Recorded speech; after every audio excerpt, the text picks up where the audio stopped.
welcome back to another video. My name is Kevin. I'm the owner of MoltenWorks Glass Studio. We're in Woodinville, Washington. I do classes and other things here in town. Today we are gonna go and do another weaving video. So before, when I weaved glass, there is another YouTube video of this. I used some stainless steel rod. I thought it would give it enough when it was slumped to able to put glass through it. I found it to be not quite big enough. So today, I went ahead and I purchased some stainless steel tubing. Remember, it's gotta be stainless steel when you're working with it in your kiln. This is a 1 inch by 1/2 inch tubing, and I bought it in a big length. I cut it down to about 10 inches so that I can slump over it.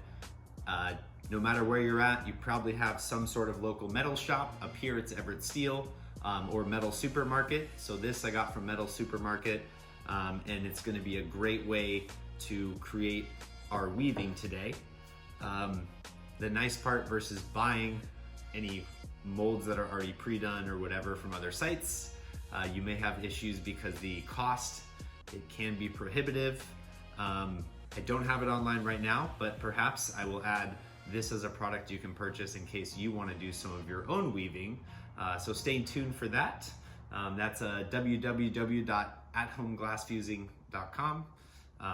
We hope to have success. Now, I cut it up. It is still a little sharp on certain ends, so I am going to get rid of those sharp edges just with this file here.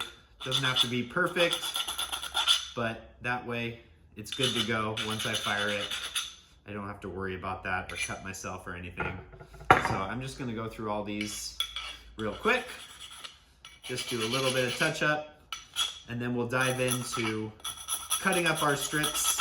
We'll be able to put it in the kiln and then fire those projects, fire the shaping part of it, and you're gonna see kind of the full scope of how we do the weaving. It is a pretty cool technique. It does come out really cool, so I'm excited that I got a new metal so that I can shape it and have a little more success with this and see the results better than the last video I did. Again, still useful, but as I'm learning too and sharing with you all the good stuff that we do here at the shop. So stay tuned. We're just gonna grind this or file this down a little bit, and then we'll dive on into how we're gonna do the rest of this process. All right, so now it's time to cut strips. If you don't have a Morton Glassworks system, it's very easy to cut. You may have something different. I'm gonna go ahead and I'm gonna cut 1/2 inch strips from a variety of different blues. Keep in mind, the pieces that we're shaping, you will have the chance when you run other pieces through the opposite to weave them. They could be different colors. I'm gonna stick with like 3 or 4 different colors that I like, but it's totally up to you what kind of color palette you want. So I'm gonna prep my board so that I am cutting 1/2 inch pieces. I like to use a square that I've labeled. That way you can measure it out.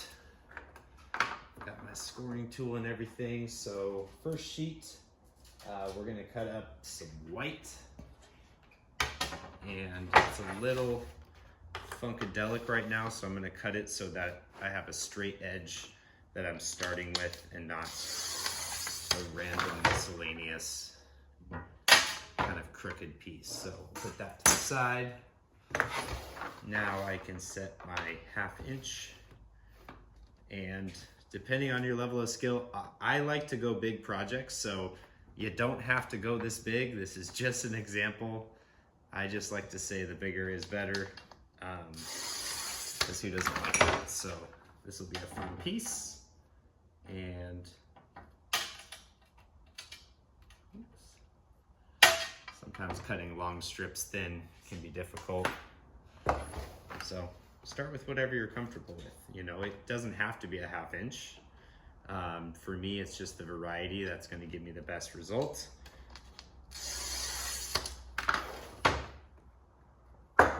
Smaller one. Better.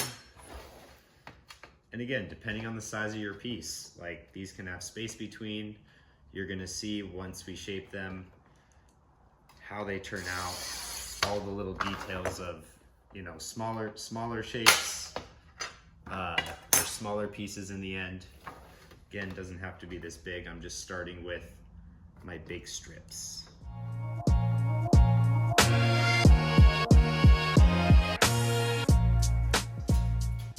Got this cool spirit glass from Oceanside that I will be using next. So cutting those up too.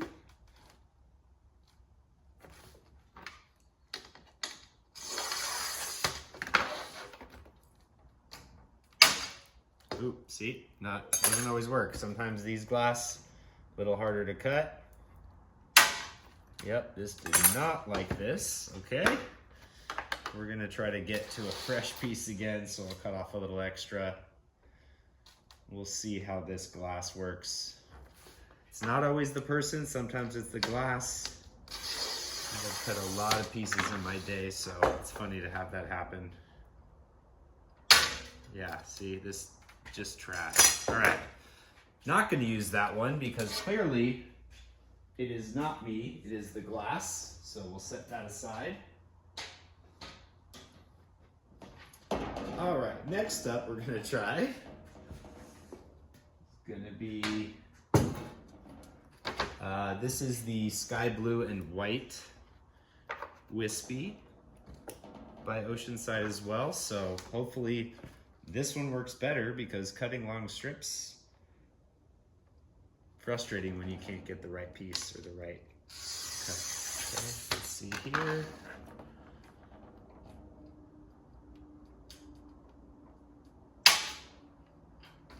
Woo.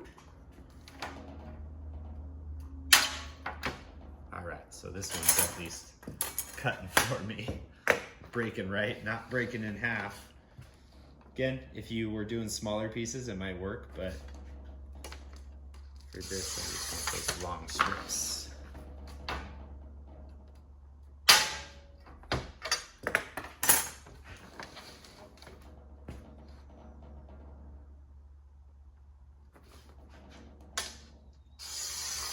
Also, the size of the piece you can do is going to be determined by how many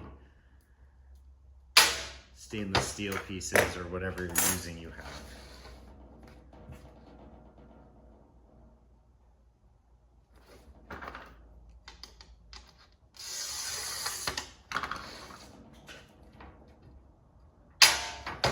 You'll also notice when I line this up, you could use two of these, that might help you. So they're even. I use the grid to determine if it's actually a straight and consistent piece all the way across, so I'm not getting wider on one end and skinnier on the other. That is totally up to you how you do it. Depends on your skill level, so this is just gonna show you the whole process. Do one more of these.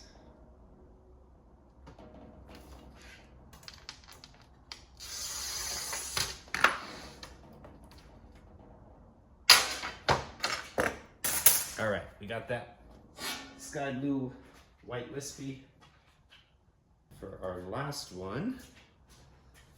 So I guess we'll just be using 3 colors.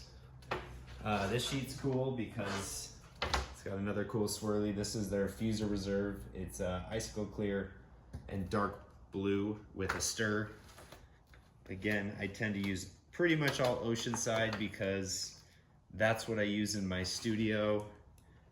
Not opposed to Bullseye, but for most of what I have is Oceanside. So for the Bullseye side, I have started producing spiral cane for that. So if you're interested, we do have that for sale as well.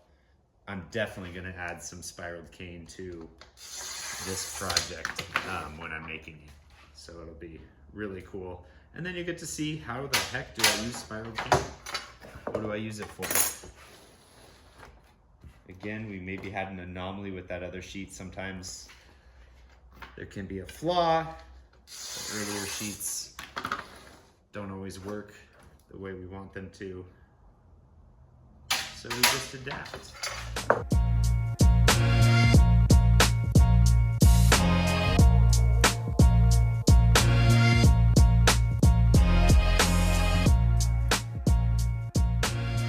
So I got my beautiful strips of glass all cut up. 1/2 inch in size. So now, time to load these babies and get them fused. I might have to cut them down a little bit, because the kiln I'm working in today is only a 24-inch shelf and these are 24. So let's talk about how we're gonna prep our stainless steel. We'll talk about how we're loading them. We want them to be evenly distributed, because that way you'll see as we put our piece together, it's gonna be beneficial in the end. All right, now it's time to prep our stainless steel. There is a little bit involved when you first get it, how to prep it. I do use boron. Hate it or love it, I have used kiln wash in the past because it's a lot cheaper, but I find boron to be superior because you don't have to heat it up to cure it. It's a lot easier to coat anything metal with this spray versus trying to do it with the kiln wash, because the kiln wash wants to run. So I'll show you one here. I'm gonna then prep the rest outside in a ventilated space, but I just want you to get an idea of how it works. So first off, I do just need to grab some sandpaper. We're gonna sandpaper the stainless steel. All right, got my sandpaper. I'm using 60 grit. It's really just about roughing up the surface a little bit. That way the boron will stick a little nicer. Kind of doing all the edges. Again, you don't have to do this every time. It's really just the first time. And I'm gonna add paper on top of these, I think, just to create extra protection, make sure it doesn't stick. It's a little overkill in some sense, but I like to be prepared. I don't want it to stick. I want to keep these for a while, especially since I just made them. So let's just prep one of these just to show you how it works. All right, nothing crazy, just a little bit. Kind of using my hands to wipe it down. All right, boron, you're gonna give it a good shake. And as you're spraying it, don't do too much at once, okay? If you need to wear gloves, do. We just wanna coat a light layer on the surface at first, because if we do too much, we are going to end up with it running. And in glass, anything shows up, okay? So just a light coat all the way around. Again, ventilated space is recommended. That way you're not just sitting there breathing it in. I'm gonna do the rest outside, but I just wanna show you how I coat. I'm not too worried about this because I'm gonna add likely paper on top, which is just that extra layer of protection. That's the bullseye thin fire that I do use, okay? And just going over like a second coat, because we want a decent layer on this stainless. You know, some places may recommend to pre-fire it, whatever. I'm just showing you how I do it, okay? So you may do it a little different, and that is totally okay as well, because it's up to you how you do it. I'm just showing you the way. I've been doing glass for 13 years, or going on 14 now, so it's been a while. So we've got this all coated. We're gonna do all of these other ones coated, and then I'm gonna show you how we line them up in the kiln, and we'll get to firing these babies. All right, so I've got all of my pieces coated with that boron, like this one here. We're gonna load it in a second, but first I need to get my paper cut to the right size. I have a big old roll of it, you may or may not. So first step, my shelf is a 24 by 24, so that is what I am cutting this down to. And I'm just gonna measure.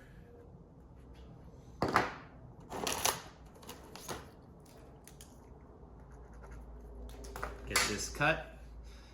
Like I said earlier, I am gonna put a little bit of paper on the stainless steel. Again, might be overkill. You may or may not do this, but I'm showing you my way that I do it so you can see the process. And that's just extra protection, because especially the first time you coat the stainless, it sometimes doesn't always stick very well because it is metal versus the ceramic molds. It sticks really easily. So again, just showing you my process. I'll cut little strips off of this for those stainless pieces. But first, getting the base of my kiln shelf done. Again, of course, there's kiln wash. There are cheaper ways. I do use a lot of paper in my studio. because I like it. It's easy to clean up after, and it's a little less work despite everything. If you're curious why I'm wearing headphones, I do love to listen to music as well, especially when I'm creating anytime. Right now I'm on a Machine Gun Kelly kick. Love him or hate him, I love some of his music, so it's always good to have some tunes while you're in the studio. Now with this leftover, I know my pieces that I'm working with are only about 10 inches, so I don't need to go longer than that. So I'm gonna actually cut 10 inches off of here, still at the 24 mark, so I can go all the way across. And the reason I don't lay it across the whole thing, I do just pieces and strips, is because then it may hold the glass up a little more. I may have to use more heat. So instead, using strips is more beneficial in this case. And again, I did have 1 inch, so I'm gonna want these to be a little over the 1 inch so they hang over and kind of cover that mold fully. So when I'm measuring this and marking it, I am going to just do like 1.5 inches. That way I get a 1/4 inch overlap. So as you're doing this, 1.5, we're marking it out so we can easily cut it after this. So mark it.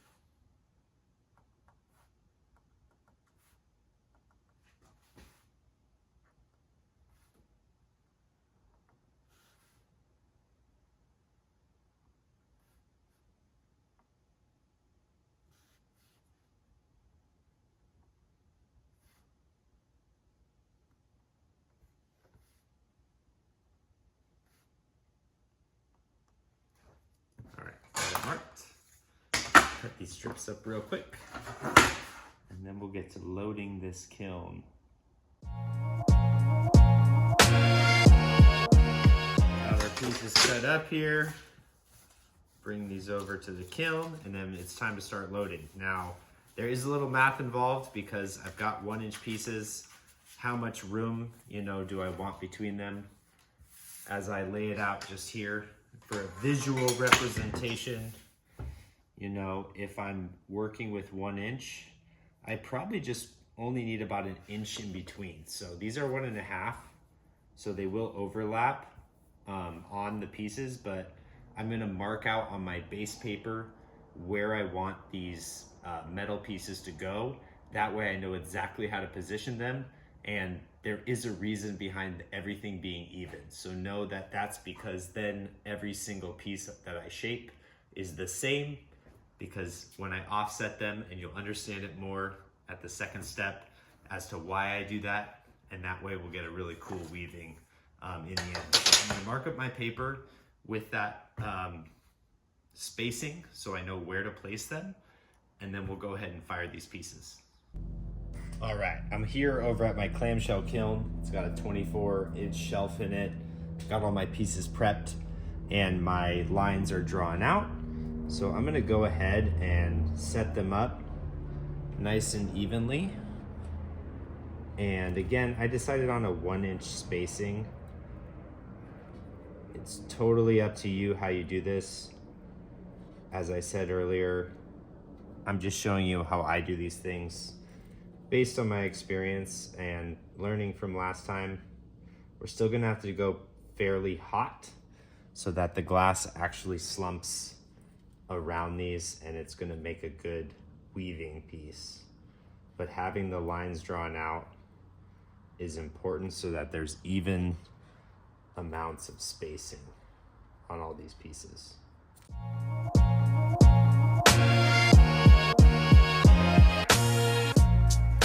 And again, I don't necessarily have enough pieces.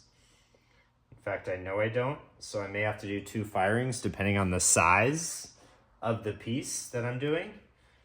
Because as you can see, this is not gonna fit necessarily all my strips. So I'll do a second firing to get more wavy pieces if I need. I'm gonna go ahead and stop there, leave the extra, And then I can go ahead and add my glass in a second. First, I need to add my strips. Again, extra protection. I like to be safe.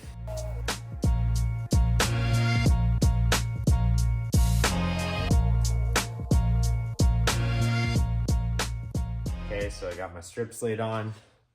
Now it's time to add the glass on top of this. So I've got my pieces here, all my strips.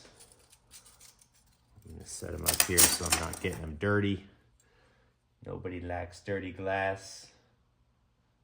This goes right up to the edge of my kiln as well, so just know I could cut them shorter. I could cut them after, as long as they're equal. That way I could have a more square-like piece, maybe not as long. And I don't need too much space. As long as I am even and they're not touching, I don't have to worry about them fusing together because we're at a shaping temperature.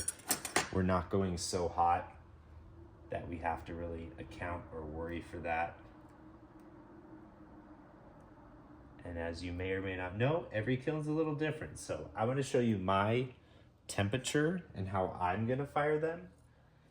But part of learning, I tell a lot of new artists this that are fusing, it is best to fire it so that you're able to be around and watch your project, so that if it's not quite what you want, you can add more time, you can see the result.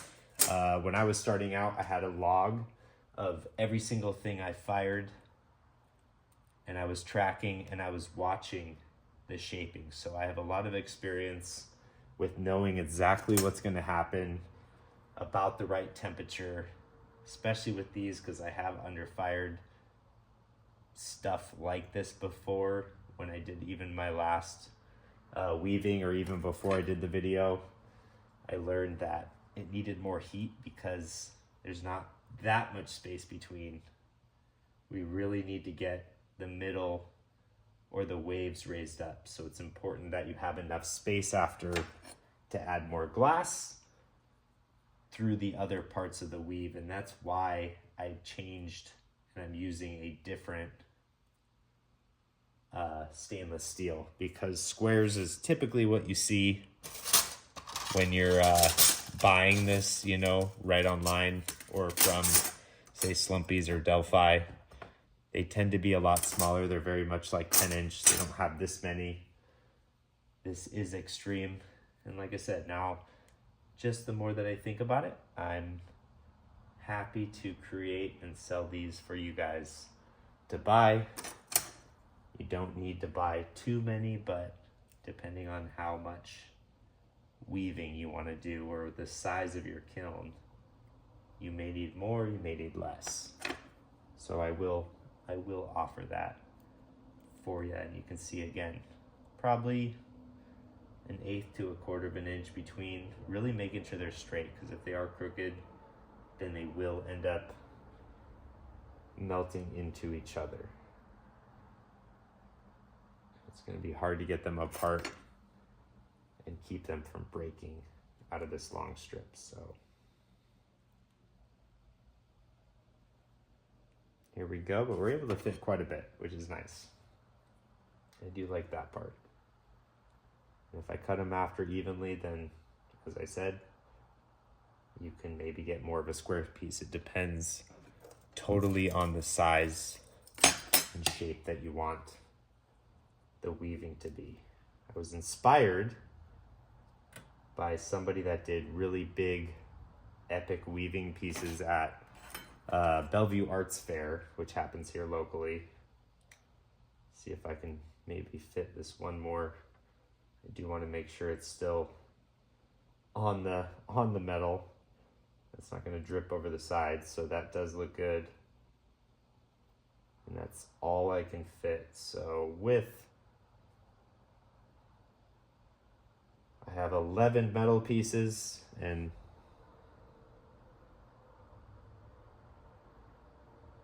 15 of these. Again, I have only about 3 left, so I can't do a full batch like this. I may end up doing more, or I'll just cut them in half. So now that we've got them loaded, everything looks good. Double check your spacing, double check that everything's where you want it to be. Then we're gonna shut our kiln, and then we'll get to fire our glass piece next. It's time to fire this baby up. So for shaping, getting these to really sit, as we're doing this, so rate 1 is going to be 250 an hour to 1,000. Hold 0. I will put this in the description as well. Rate 2 is as fast as possible to our top temp. This is where the magic happens. So typically for plates in my studio, they require a deeper shape. So I need to go a little hotter. That ends up being around 1350. So these may need even a little more. So I'm actually gonna go 1365, and I'm gonna hold it there for 8 minutes. And then we're gonna go fast as possible down to our annealing, which is 950. We only need 60 minutes. Again, because these are thin, small pieces, we don't need to be as careful. My old program was a lot slower. So we're gonna go 200 down to 800. We're not gonna hold it there. And then we're gonna go 300 down to 200, because we don't need to quite, again, be as careful. Not holding it there at all. Don't need an alarm. And then we're gonna get to start our pieces. It's time to open this baby up and see how we did here. So it looking really good. Definitely shaped enough over the top. As we pull them off, you can see extra non-stick. You can see the grooves and the channels here. So we're gonna pull all these out. We're gonna make sure we wash them, and then we're gonna get to do the actual weaving part of this project. Alrighty, everyone, we have our parts all ready. We've got our finished pieces for this weaving project. They've been shaped, and now it's time to assemble our project. I also have already cut up strips. These strips are 1/2 inch as well, so they'll fit through the opposite parts of the weaving that we're doing. And then once we're doing that, we want to make sure we get them the right length. So I've got a ruler here, little glass cutters or mosaic cutters. That way we can shrink it a little bit. Since I did do them the full 24 inch, I don't want them quite this wide. So I will cut them down. So let's jump on in and get this assembled. I want to get them all cut to the same size. So as I'm figuring out how I want them to be, kind of prop them up here. And that way they'll be, oops, easy to cut down, just the way I want them.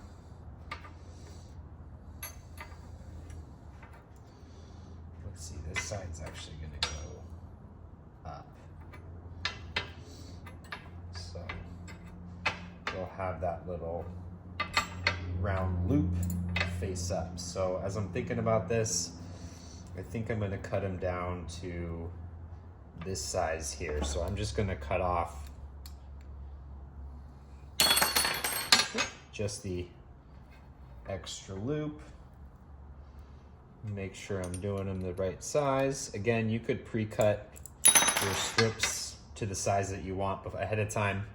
Since I didn't do that, I need to do it now.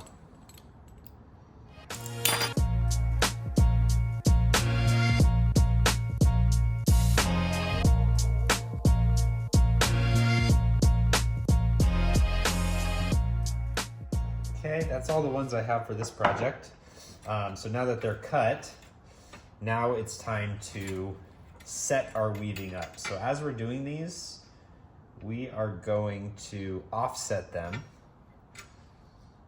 Okay, so every other one is going to go back and forth. That way we have opposite loops. So when we fuse it again, it's going to look like it's woven. Also, obviously with my different colors, I'm going to kind of mix them throughout just in any fashion that I want, making sure that they are nice and lined up.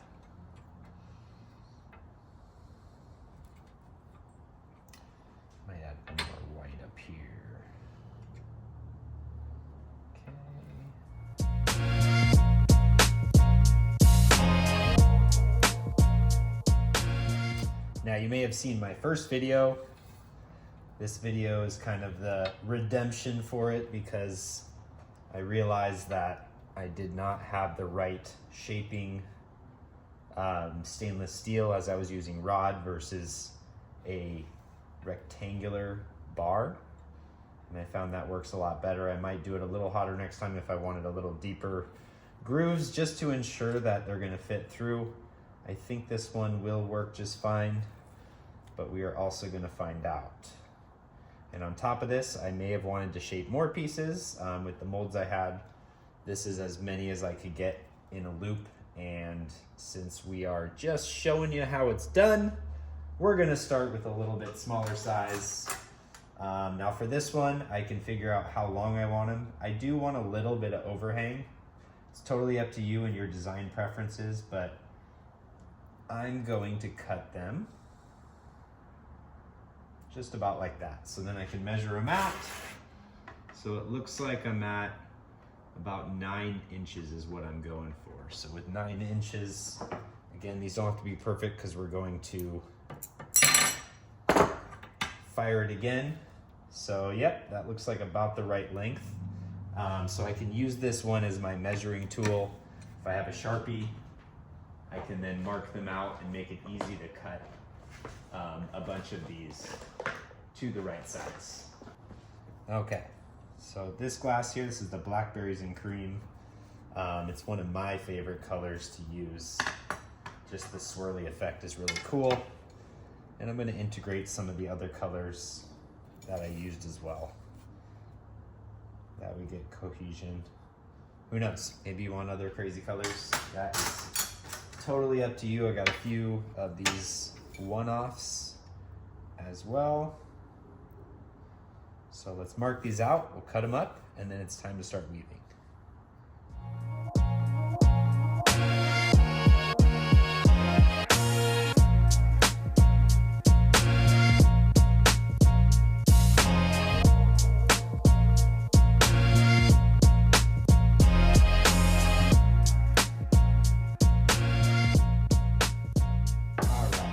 Go ahead and start our weaving. So now, because we have every other one up, one down, we should be able to now slide this right through here to the other side. And you can see, very easy to get it through versus last time, I couldn't fit them all through. So it was very frustrating that I didn't quite have enough space.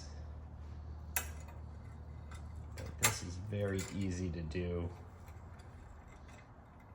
and a very cool effect to appear that you wove it even though it was all cold the whole time that you were working with it.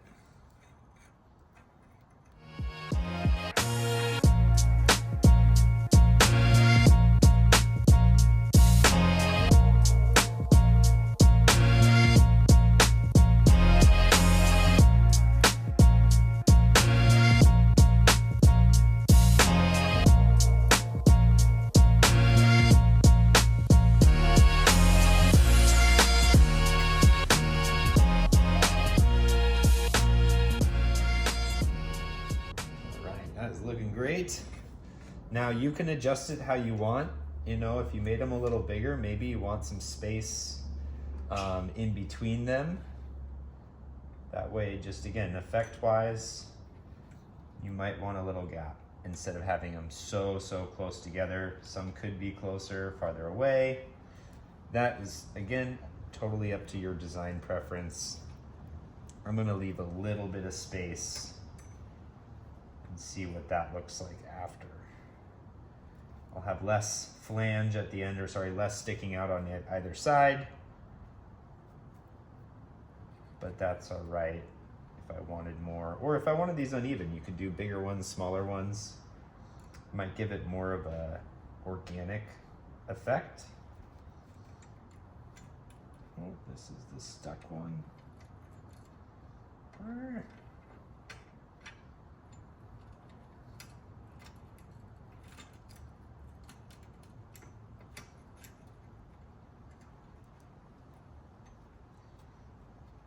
Obviously, may have been easier to do this ahead of time. Again, this is part of why I'm showing you. We're both learning. You can decide how you want it done.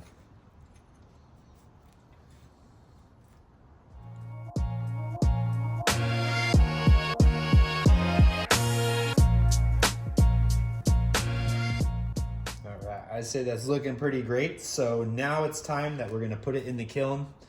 We're gonna fire it around tack fuse temperature, maybe a little towards contour, because I do wanna keep the texture of it, even though it will lay down. You don't wanna full fuse it, obviously, because that would kind of defeat the purpose of having that woven-like effect. So let's go ahead, pop it in the kiln, and we'll get it started. I'm using this clamshell here, so we're gonna just put that whole shelf in, which is why we built on it beforehand. So let's grab the shelf, we'll put it in, and then we'll get it started with the right program.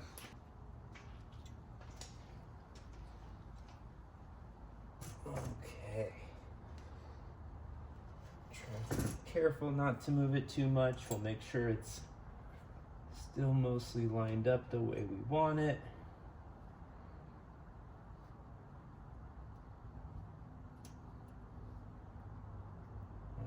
Looks pretty dang good to me. Shut the lid, get it going, and I can't wait to see it after it's all fired. Today, we are going to do a tack fuse. It's gonna be 5 steps. We're gonna go, we'll go 250 just to be safe, to 1,000. Gonna hold it for 0, and we're gonna go as fast as we can. This is my freeze infused temp, so we'll go just a little hotter. We'll go 13, let's go 1390. That's usually my tack fuse for 6 minutes. Bring it back down as fast as possible to 950. Gonna hold it there. 60 should be good for this. It's not super thick. And then we're gonna go 250 down to 800, hold 0, and 300 down to 100, hold 0. Now those last 2 steps, this kiln does tend to hold a lot of heat, so I don't have to worry quite as much. You may want to go a little bit slower, but now we're ready to go ahead and start it. All right, everyone, this is the most exciting part. Anytime I fire something, it's like Christmas when we open it up. So as we open, we've got our beautiful weaving all finished up. We did tack fuse temperature. So when we lift it up, you can see here how freaking cool this turned out.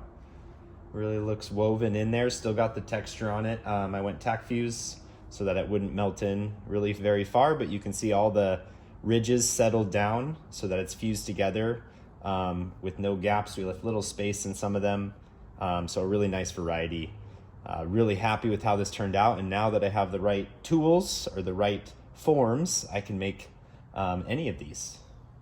All right, so here's the final result of our weaving that we made. Now I may leave it flat, but I may decide to shape it. If I do shape it, I will share a short with you. That way you can see how the shaping process works. I'm thinking if I do it, maybe like a wavy type design. I do have a big enough stainless steel mold that I've bent up to do that on, so stay tuned for that. But otherwise, here's our final result of our product that came out. I'm really excited that it worked with the type of stainless steel I used. And very soon I will be offering that stainless steel tubing for you to buy if you want to do this kind of weaving. That way you can buy your own pieces. I think it's a lot better than buying a mold that limits you on size and how many you get. With them being independent, you can make them wider or closer together as you see fit. So thanks for tuning in. Be sure to subscribe. I do also now have a membership through YouTube, so that always helps us produce even more videos, give you the best content, and you will get early access as well as a lot of other benefits. And as I continue to grow, you'll even get some special private videos. I'll do live videos too to share with you. So stay tuned for that. But thank you again, and we'll see you next time from the Molten Works Lab.